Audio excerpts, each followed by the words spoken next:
So, ito yung itsura. Masarap.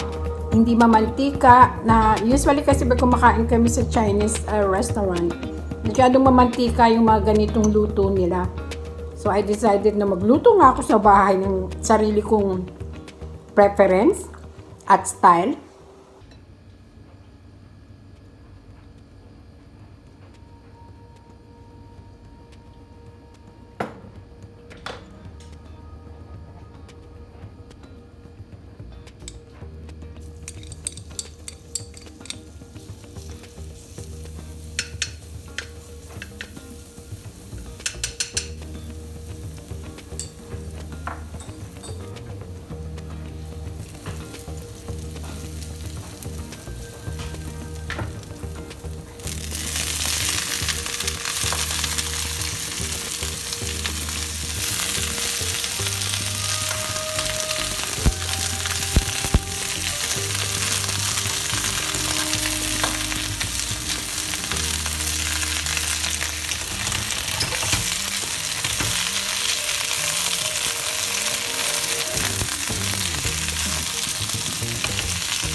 Done cooking. So, a very simple recipe with just 4 ingredients. You can create a friendly diabetic meal. So, ayan na. Time to eat. Let's eat, guys. This is my lunch before going to work. So, with my, as usual, quinoa and lemon juice. That's it. So, tikman natin itong pepper. I did add pepper for the color contrast. Parang ang gandang tingnan pag may contrast na pula sa berde at puti. Manamis-namis ang lasa niya. Napapanahon ngayon itong peppers na to. Malapit ng mag-springtime. At siguro mura ang kilo. And tofu. No meat at all. Talagang purong ano lang, gulay-gulay. Tinimplahan ng toyo at oyster sauce. Manamis-namis ito, oh, masarap.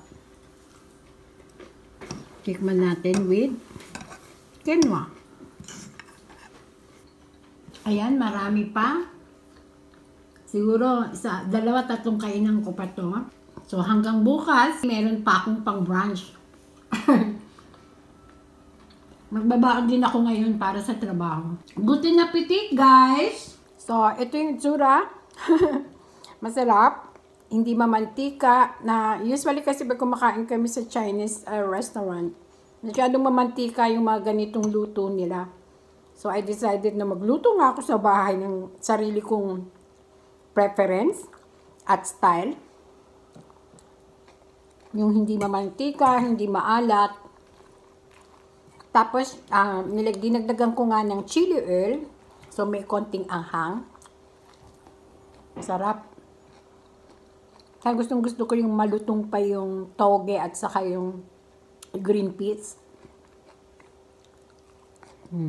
Talagang diabetic friendly siya.